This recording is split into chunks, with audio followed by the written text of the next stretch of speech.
Class 10 10वां lesson है light reflection and refraction. इससे पहले हम रिफ्लेक्शन के बारे में पढ़ चुके हैं काफ़ी कुछ, जिसके अंदर मिरर था और मिरर के अंदर स्फेरिकल मिरर के अंदर कन्वेक्स मिरर और कनकेव मिरर, इमेज फॉर्मेशन तक पढ़ चुके थे हम। अब बात करते हैं साइन कन्वेंशन, जो कि न्यूमेरिकल की दृष्टि से काफ़ी ज़्यादा इम्पोर्टेंट है और हमें पता करना है कि कौन सी लेंथ हमें पॉजिटिव लेनी है, कौन सी हमें नेगेटिव लेनी है। तो new sign Cartesian sign convention हमें इसके अंदर हम पढ़ेंगे। तो सबसे पहले मैंने क्या किया, यहाँ पर एक जो कनकेव मिरर है उसको ड्रा किया। ये बच्चों पोल है उसका, यहाँ पर इसको फोकस, और ये वाला हो गया यहाँ पर सेंटर ऑफ कर्वेचर। ये वाली जो लाइन है उसको हम क्या बोलते हैं, प्रिंसिपल एक्सिस। इसको क्या बोलते हैं हम, फोकल लेंथ। और ये होता है यहाँ तक की डिस्टेंस होती है आर, रेडियस ऑफ कर्वेचर। ये पी पॉल बोलते हैं जिसको।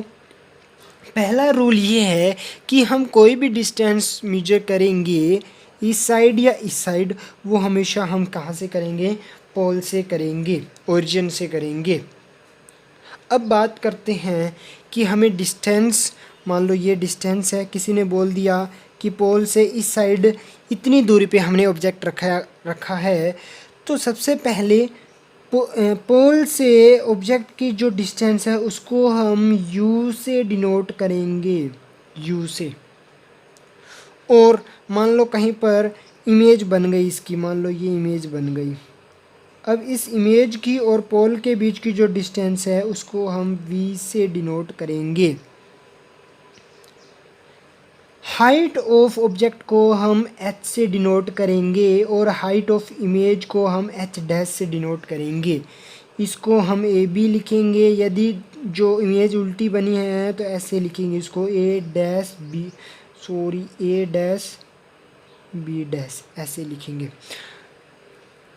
अब यदि हम बात करें एक्सिस की, तो ये होती है एक्स एक्सिस, कौन सी, पॉजिटिव वाली। ये वाई एक्सिस पॉजिटिव, ये Y axis negative, X axis negative. अब बस इतना याद रख लिया तो हमें ये भी पता लग जाएगा कि कौन सी डिस्टेंस हमें पॉजिटिव नेगेटिव लेनी है। इस साइड, मतलब इस साइड कोई भी डिस्टेंस मेजर कर रहे हैं तो क्या लेना पड़ेगा, उसको नेगेटिव लेना पड़ेगा। जैसे यहाँ पर डिस्टेंस, यहाँ पे हम ये ऑब्जेक्ट की डिस्टेंस है u, तो इसको क्या लेंगे, नेगेटिव लेंगे, मतलब ये नेगेटिव हो जाएगी। किसी भी न्यूमेरिकल में यदि लेंगे तो वो हमेशा नेगेटिव ही लेंगे। उसके बाद यदि हम बात करें, ये जो v है वो भी हम कैसे लेंगे, नेगेटिव लेंगे, क्योंकि इस साइड से मेजरमेंट हो रही है सब चीज़ों की। यदि हम लेफ़्ट से मेज़र कर रहे हैं किसी भी पोल से किसी भी चीज़ की, तो वो हमेशा क्या लेंगे, यहाँ पर नेगेटिव लेंगे। यदि हम इस साइड मेजरमेंट कर रहे हैं, जैसे यहाँ पर ये पॉजिटिव है, तो डिस्टेंस भी क्या लेंगे, पॉजिटिव, उस केस में हम लेंगे। मान लो कोई वर्चुअल इमेज बन रही है, यहाँ पर कोई वर्चुअल इमेज बन रही है, तो उस केस में हम जो डिस्टेंस लेंगे वो क्या लेंगे, पॉजिटिव लेंगे। और अब बात करते हैं u और v का काम ख़त्म। अब बात करते हैं h और h डैश। ऊपर वाली जो हाइट है उसको क्या लेंगे, पॉजिटिव, और नीचे वाली जो हाइट है कोई भी उसको क्या लेंगे बच्चों, नेगेटिव लेंगे। इससे पता लग जाएगा कि हमें वो डिस्टेंस कैसे मेजर करनी है। इस साइड नेगेटिव, इस साइड पॉजिटिव, ऊपर पॉजिटिव नीचे नेगेटिव। तो इतनी चीज़ों का याद हमें रखना ही रखना है। अब जो एक फॉर्मूला है, मिरर फॉर्मूला बोलते हैं, जो कि हमारे लिए काफ़ी ज़रूरी है और न्यूमेरिकल में काफ़ी आएगा, तो वो होता है 1/v plus 1/u equal to 1/f। ये है मिरर फॉर्मूला, जिसमें v है, क्या है v, डिस्टेंस बिटवीन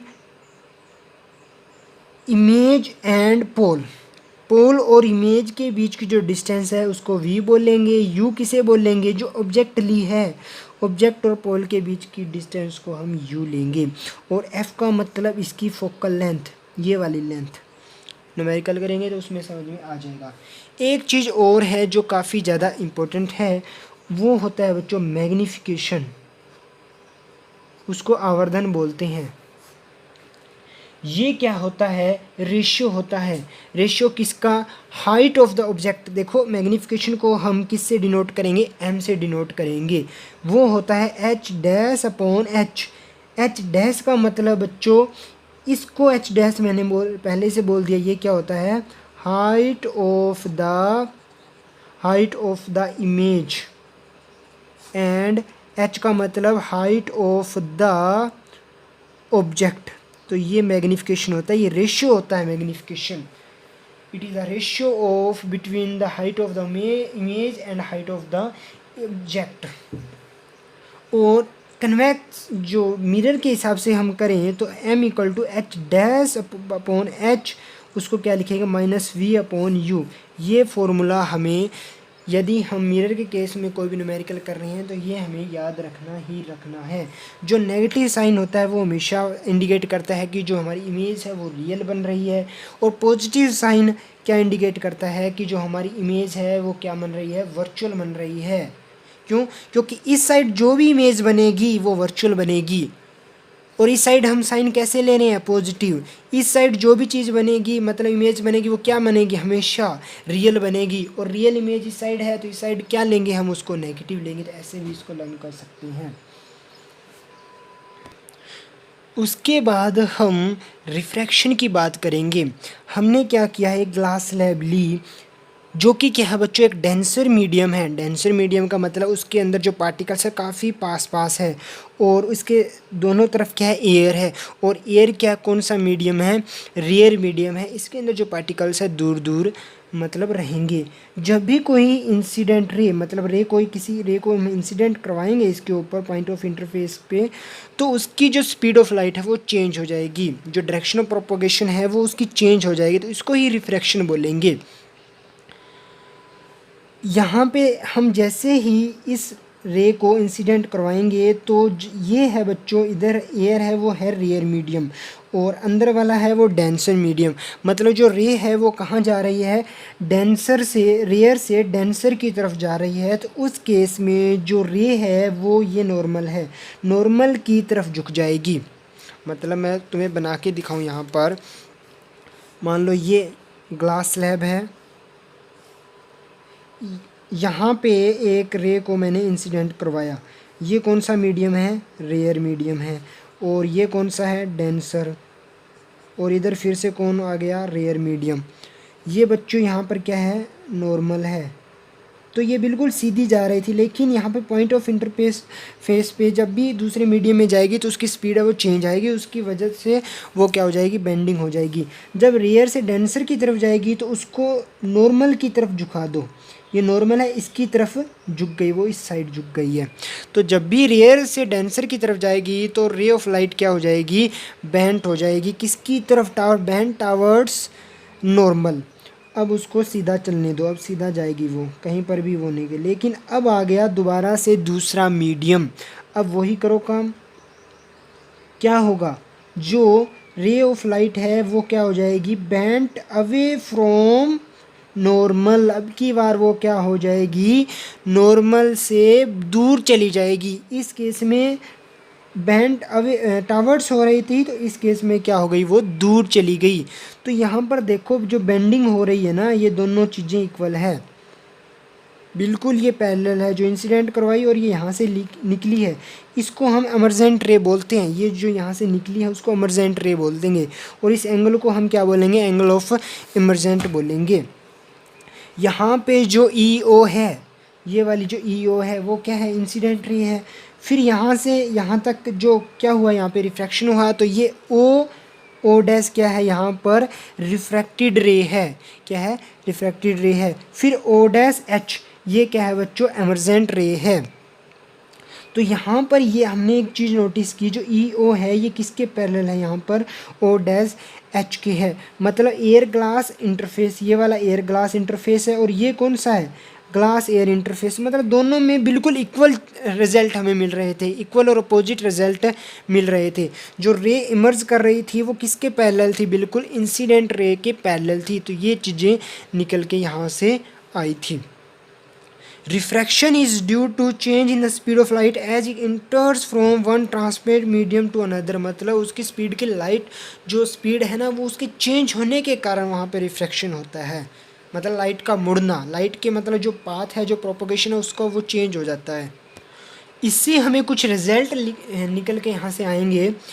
जैसे हमने एंगल ऑफ रिफ्रैक्शन के अंदर पढ़ा था, मतलब जो रिफ्रैक्शन वाले केस में पढ़ा था, इसके अंदर क्या होगा वही चीज़ है, incident ray, refracted ray and the normal to the interface of two transparent media at the point of incidence. Point of incidence का मतलब जहाँ से वो लाइट की जो स्पीड है वो चेंज हुई थी, वो सारे के सारे कहाँ लाई करेंगे, सेम प्लेन में लाई करेंगे। तो ये फर्स्ट रूल था। फिर एक चीज़ और, the ratio of sine of angle of incidence and the ratio of angle of refraction always constant, उसको स्नेल लॉ बोलते हैं इस पूरे को। कि देखो यहाँ पर हम कितने भी एंगल ऑफ इंसिडेंट लें और एंगल ऑफ रिफ्रैक्शन लें वो हमेशा क्या मिलेंगे, हमें कांस्टेंट मिलेंगे। जैसे यहाँ पर ये है, ये मीडियम 1 है, ये मीडियम 2, ये एंगल ऑफ इंसिडेंस है, ये एंगल ऑफ रिफ्रैक्शन है। हम जितना इसको चेंज करते जाएंगे और फिर ये भी उतना ही चेंज होता जाएगा, मतलब मैं इसको थोड़ा टेढ़ा भी कर दूंगा ना तो ये थोड़ा इधर हो जाएगा। तो उसकी वजह से जो फिर हम यदि उसका उन एंगल का sine I by sine R करेंगे वो हमेशा हमें एक कांस्टेंट वैल्यू ही मिलेगी। जैसे मैं यहाँ पर कुछ भी मान लो, यहाँ पर 3 डिग्री हो रहा है, यहाँ पर भी कुछ और हो रहा है, मतलब एंगल ऑफ रिफ्रैक्शन भी कुछ और मिल रहा है, तो हर एक केस में एक फिक्स वैल्यू आएगी कि हम एंगल ऑफ इंसिडेंस और एंगल ऑफ रिफ्रैक्शन को कितना भी चेंज करें, मतलब एंगल ऑफ इंसिडेंस चेंज करना है, एंगल ऑफ रिफ्रैक्शन तो अपने आप चेंज हो जाएगा। यहाँ पर जैसे मैंने एंगल यहाँ से गुजारा मैंने, तो एंगल ऑफ इंसिडेंस अलग हो गया, थोड़ा इधर से गुजारा फिर एंगल ऑफ इंसिडेंस चेंज हो गया, उसी के हिसाब से क्या हो गया, एंगल ऑफ रिफ्रैक्शन चेंज हो गया। फिर उसका साइन किया मैंने, साइन एंगल लगाया और फिर उसका रेशियो देखा तो हर एक जो रेशियो था वो इक्वल मिल रहा था। ये चीज़ किसने नोटिस की थी, स्नेल ने नोटिस की थी, इसलिए ये इसको स्नेल लॉ बोलते हैं। स्नेल लॉ काफ़ी इंपॉर्टेंट चीज़ है ये। स्नेल लॉ का मतलब sine I upon sine R always constant, और जो ये कांस्टेंट वैल्यू होती है ना बच्चों, उसको हम रिफ्रैक्टिव इंडेक्स बोलते हैं सेकंड मीडियम का। किसके रिस्पेक्ट, पहले मीडियम के रिस्पेक्ट। आगे हम बात करते हैं द रिफ्रैक्टिव इंडेक्स के बारे में।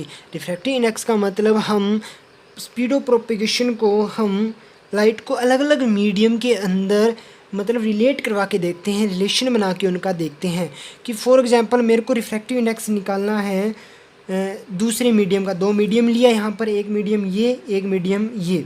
यदि मेरे को दूसरे मीडियम का रिफ्रैक्टिव इंडेक्स निकालना है विद रिस्पेक्ट टू मीडियम 1, तो यहाँ पर लिखेंगे n/1 जो कि क्या है, रिफ्रैक्टिव इंडेक्स ऑफ सेकंड है।